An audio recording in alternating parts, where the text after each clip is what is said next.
Vala, night the 6th. So Urizen arose, and leaning on his spear, explored his dens. He threw his flight through the dark air to where a river flowed, and taking off his silver helmet, filled it and drank. But when unsatiated his thirst, he essayed to gather more. Lo, 3 terrific women at the verge of the bright flood, who would not suffer him to approach, but drove him back with storms. Urizen knew them not, and thus addressed the spirits of darkness. Who art thou, eldest woman, sitting in thy clouds? And what is that name written on thy forehead? What art thou? And wherefore dost thou pour this water forth in sighs and care? She answered not, but filled her urn and poured it forth abroad. Answerest thou not? Said Urizen. Then thou mayst answer me, thou terrible woman clad in blue, whose strong attractive power draws all into a fountain. At the rock of thy attraction, with frowning brow, thou sittest mistress of these mighty waters. She answered not, but stretched her arms and threw her limbs abroad. Or wilt thou answer, youngest woman, clad in shining green? With labor and care thou dost divide the current into 4. Queen of these dreadful rivers, speak, and let me hear thy voice. They reared up a wall of rocks, and Urizen raised his spear. They gave a scream.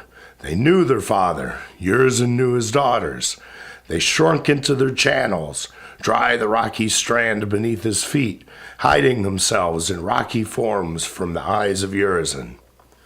Then Urizen wept, and thus his lamentation poured forth. A horrible and dreadful state. Those whom I loved best, on whom I poured the beauties of my light, adorning them with jewels and precious ornament labored with art divine, vests of the radiant colors of heaven, and crowns of golden fire. I gave sweet lilies to their breasts, and roses to their hair. I taught them songs of sweet delight.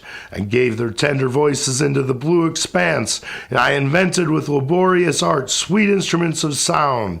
In pride encompassing my knees, they poured their radiance above all. The daughters of Luva envied at their exceeding brightness, and the sons of eternity sent them gifts. Now I will pour my fury on them, and I will reverse the previous benediction.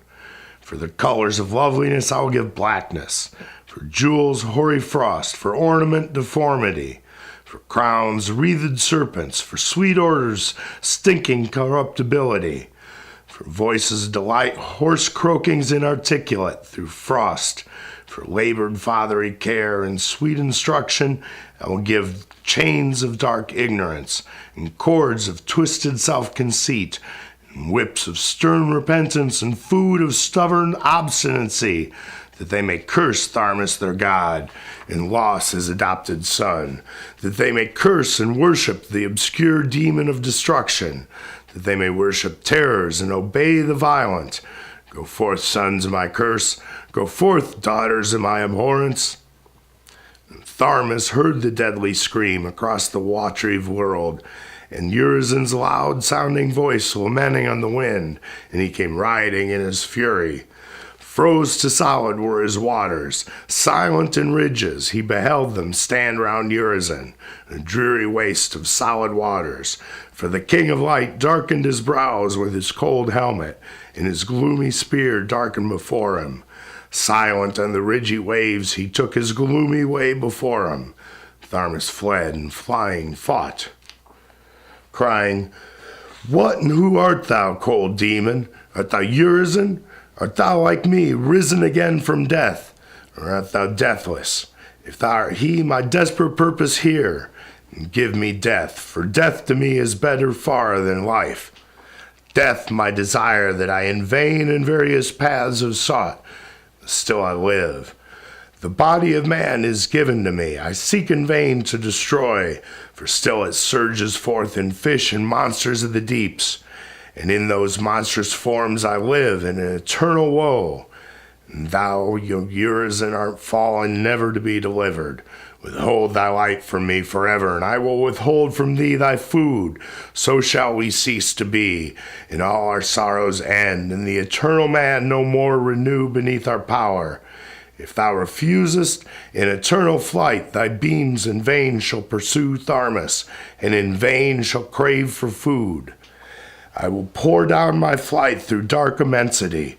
Eternal falling, thou shalt pursue me, but in vain, till starved upon the void, thou hangest a dried skin, shrunk up, weak, wailing in the wind. So Tharmas spoke, but Urizen replied not. On his way he took, high bounding over hills and deserts, floods and horrible chasms. Infinite was his labor, without end his travel. He strove in vain, for hideous monsters of the deep annoyed him sore. Scaled and finned with iron and brass, they devoured the path before him. Incessant was the conflict. On he bent his weary steps, making a path toward the dark world of Urthona. He rose with pain upon the dreary mountains, and with pain descended, and he saw their grisly fears, and his eyes sickened at the sight. Howlings, gnashings, groanings, shriekings, shudderings, sobbings, burstings, mingled together to create a world for loss. In cruel delight loss brooded on the darkness, nor saw Urizen with a globe of fire lighting his dismal journey through the pathless world of death, writing in bitter tears and groans, in books of iron and brass, the enormous wonders of the abysses, once his brightest joy. For Urizen beheld the terrors of the abyss, wandering among the ruined spirits, once his children and the children of Luva, scared at the sound of their own sigh that seems to shake the immense. They wandered moping, in their heart a sun, a dreary moon, a universe of fiery constellations in their brain, an earth of wintry woe beneath their feet, and round their loins waters or winds or clouds or brooding lightnings and pestilential plagues. Beyond the bounds of their own self their senses cannot penetrate, as the tree knows not what is outside of its leaves and bark, and yet it drinks the summer joy and fears the winter sorrow. So in the regions of the grave none knows his dark compeer, though he partakes of his dire woes, and mutual returns the pang, the throb, the dolor, the convulsion in soul-sickening woes. The horrid shapes and sights of torment in burning dungeons and in fetters of red-hot iron, some with crowns of serpents, and some with monsters girding round their bosoms, some lying on beds of sulphur on racks and wheels. He beheld women marching over burning wastes of sand, in bands of hundreds and of fifties and of thousands, strucken with lightnings which blazed after them upon their shoulders in their march in successive volleys with loud thunders. Swift flew the King of Light over the burning deserts. Then the deserts passed, involved in clouds of smoke, with myriads moping in the stifling vapors. Swift flew the king, though flagged his powers. Laboring till over rocks and mountains faint, weary, he wandered where multitudes were shut up in the solid mountains and in rocks which heaved with their torments. Then came he among fiery cities and castles burnt of burning steel. Then he beheld the forms of tigers and of lions, dishumanized men, many in serpents and in worms stretched out enormous length over the sullen mold, and slimy tracks obstruct his way, drawn out from deep to deep, woven by ribbed and scaled monsters, or armed in iron shell, or shell of brass or gold, a glistening torment shining and hissing in eternal pain. Some columns of fire or of water, sometimes stretched out in height, sometimes in length, sometimes in globing, wandering in vain, seeketh for ease. His voice to them was but an inarticulate thunder, for their ears were heavy and dull, and their eyes and nostrils closed up. Oft he stood by a howling victim, questioning in words soothing or furious. No one answered. Everyone wrapped up in his own sorrow howled regardless of his words, nor voice of sweet response could he obtain, though oft essayed with tears. He knew they were his children, ruined in his ruined world. Oft would he stand and question a fierce scorpion glowing with gold. In vain. The terror heard not. Then a lion he would seize by the fierce mane, staying his howling course. In vain the voice of Urizen, in vain the eloquent tongue. Rock, cloud, a mountain were not vocal as in climes of happy eternity, where the lamb replies to the infant voice, and the lion to the man of years giving them sweet instructions, where the cloud, the river, and the field talk with the husbandman and shepherd. But these attacked him sore, seizing upon his feet and rending the sinews. Then caves he hid, to recure his obstructed powers with rest and oblivion. Here he had time enough to repent of his rashly threatened curse. He saw them cursed beyond his curse. His soul melted with fear. He could not take their fetters off, for they grew from the soul, nor could he quench the fires, for they flamed out from the heart. Nor could he calm the elements, because himself was subject, and so he threw his flight in terror and pain, and in repentant tears. When he had passed these southern terrors, he approached the east, void, pathless, beaten with iron sleet and eternal hail and rain. No living form was there, no living thing, and yet his way lay through this dismal world. He stood a while and looked back over his former terrific voyage, hills and vales of torment and despair. Sighing and wiping a fresh tear, then turning round, he threw himself into the dismal void. Falling, he fell and fell, whirling in irresistible revolutions, down and down in the horrid bottomless vacuity. Falling into the eastern vacuity, the empty world of Luva. The ever-pitying one who seeth all things saw his fall, and in the dark vacuity created a bosom of clay.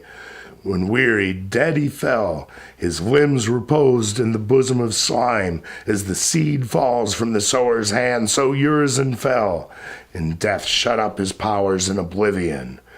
Then, as the seed shoots forth in pain and sorrow, so the slimy bed his limbs renewed.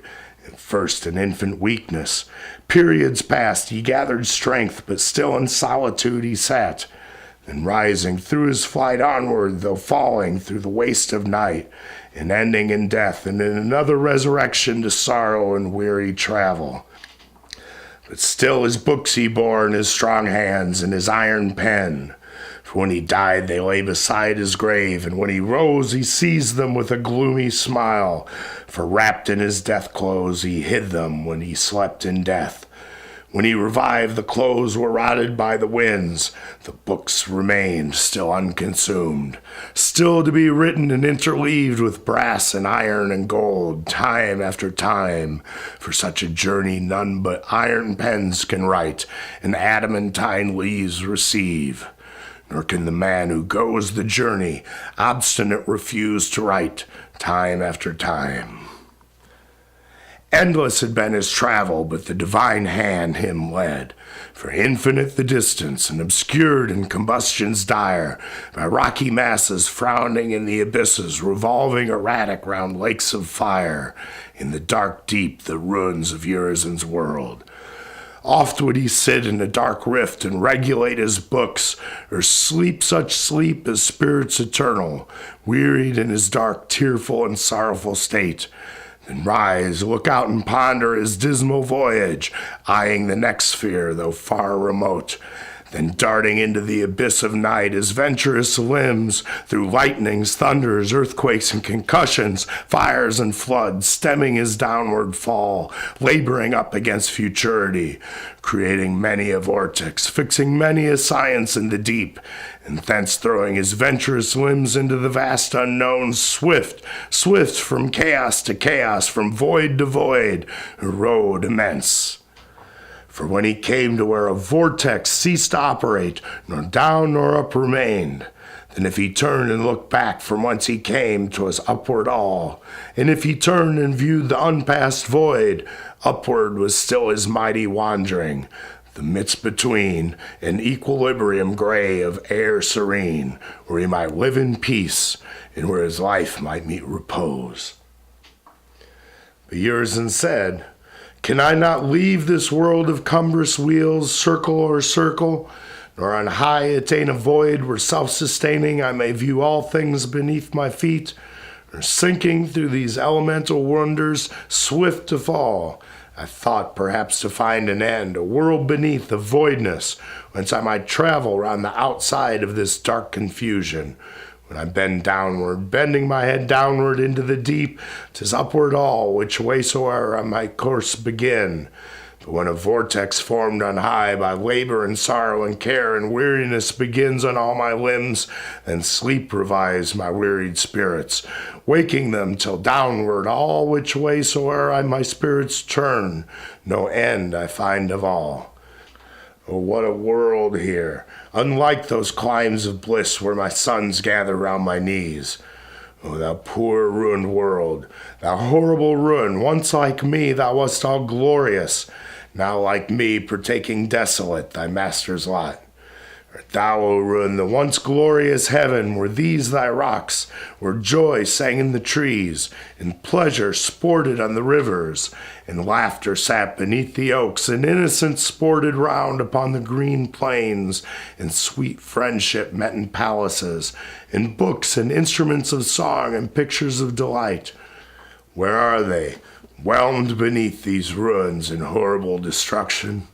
And if eternal falling I repose on the dark bosom of winds and waters, or thence fall into a void where air is not, falling through immensity ever and ever, I lose my powers, weakened every revolution till a death shuts my powers. Then a seed in the vast womb of darkness I dwell in oblivion. Brooding over me, the enormous worlds reorganize me, shooting forth in bones and flesh and blood. I am regenerated to fall or rise at will, or to remain a laborer of ages, a dire discontent, a living woe wandering in vain. Here will I fix my foot, and here rebuild. Here mountains of brass promise much riches in their dreadful bosoms. So he began to dig, forming of gold, silver, and iron and brass vast instruments to measure out the immense, and fix the whole into another world better suited to obey his will, where none should dare oppose his will, himself being king of all, in all futurity be bound in his vast chain. And the sciences were fixed, and the vortexes began to operate on all the sons of men, and every human soul, terrified at the turning wheels of heaven, shrunk away, inward withering away, gaining a new dominion over all his sons and daughters, and over the sons and daughters of Luva in the horrible abyss. For Urizen lamented over them in a selfish lamentation, till a white woof covered his cold limbs from head to feet. Hair white as snow covered him, and flaky locks terrific overspreading his limbs. In pride he wandered, weeping, clothed in aged venerableness, obstinately resolved, traveling through darkness, and wherever he traveled a dire web followed him, as the web of a spider, dusky and cold, shivering across from vortex to vortex, drawn out from his mantle of years, a living mantle, adjoined to his life, and growing from his soul. And the web of Urizen stretched direful, shivering in clouds, in uttering such woes, such bursts, such thunderings. The eyelids expanse of his mourning, and the ears there is a golden ascent winding round to the heaven of heavens, within the dark horrors of the abyss, lion or tiger or scorpion. For every one opened within into eternity at will, but they refused, because their outward forms were in the abyss. In the wing-like tent of the universe, beautiful, surrounding all, or drawn up or let down at the will of the immortal man, vibrated in such anguish the eyeballs quivered. Weaker and weaker their expansive orbs began shrinking. Pangs smote through the brain, and a universal shriek ran through the abysses, rending the web, torment on torment. Thus Urizen in sorrows wandered many a dreary way, warring with monsters of the deeps in his most hideous pilgrimage, till his bright hair scattered in snows, his skin barked o'er with wrinkles, 4 caverns rooting downwards, their foundations thrusting forth, the metal, rock, and stone in ever painful throes of vegetation. The cave of Orcs stood to the south, a furnace of dire flames, quenchless, unceasing. In the west, the cave of Urizen. For Urizen fell as the midday sun falls down into the west. North stood Urthona's steadfast throne, a world of solid darkness, shut up in stifling obstruction, rooted in dumb despair. The east was void. But Tharmas rolled his billows in ceaseless eddies, void, pathless, beat with snows eternal and iron hail and rain, all through the caverns of fire and air and earth, seeking for Enion's limbs, not finding but the black seaweed and sickening slime, flying away from Urizen that he might not give him food, above, beneath, on all sides round in the vast deep of immensity, that he might starve the sons and daughters of Urizen on the winds, making between horrible chasms into the vast unknown. All these around the world of loss cast forth their monstrous births, but in eternal times the seat of Urizen is in the south, Urthona in the north, Luva in east, Tharmas in west. Now he came into the abhorred world of dark Urthona by providence divine conducted, nor bent from his own will, lest death eternal should be the result, for will cannot be violated. Into the doleful vales where no tree grew, nor river flowed, nor man, nor beast, nor creeping thing, nor sun, nor cloud, nor star. Still he with his globe of fire immense in his venturous hand bore on through the affrighted vales, ascending and descending, o'er-wearied. In cumbrous flight he ventured o'er dark rifts, or down dark precipices, or climbed with pain and labor huge, till he beheld the world of loss from the peaked rock of Urthona, and heard the howling of red orc, distincter and distincter. Redoubling his immortal efforts through the narrow vales with difficulty down descending, guided by his ear and by his globe of fire, he went down the vale of Urthona between the enormous iron walls built by the spectre dark. Dark grew his globe, reddening with mist, and full before his path, striding across the narrow vale, the shadow of Urthona, of spectre vast, appeared, whose feet and legs with iron scaled stamped the hard rocks, expectant of the unknown wanderer, whom he had seen wandering his nether world when distant far, and watched his swift approach. Collected dark the spectre stood. Beside him Tharmas stayed his flight and stood in stern defiance, communing with the spectre who rejoiced along the vale. Round his loins a girdle glowed with many-colored fires. In his hand a knotted club whose knots like mountains frowned, desert among the stars, them withering with its ridges cold. Black scales of iron arm the dread visage. Iron spikes instead of hair shoot from his orbed skull. His glowing eyes burn like two furnaces. He called with voice of thunder. 4 winged heralds mount the furious blasts and blow their trumps, gold, silver, brass, and iron. Clangers clamoring rend the shores like white clouds rising from the vales. His 52 armies from the 4 cliffs of Urthona rise glowing around the spectre. 4 sons of Urizen, the squadrons of Urthona led in arms, of gold and silver, brass and iron. He knew his mighty sons. Then Urizen arose upon the wind, back many a mile retiring into his dire web, scattering fleecy snows as he ascended, howling loud. The web vibrated strong from heaven to heaven, from globe to globe.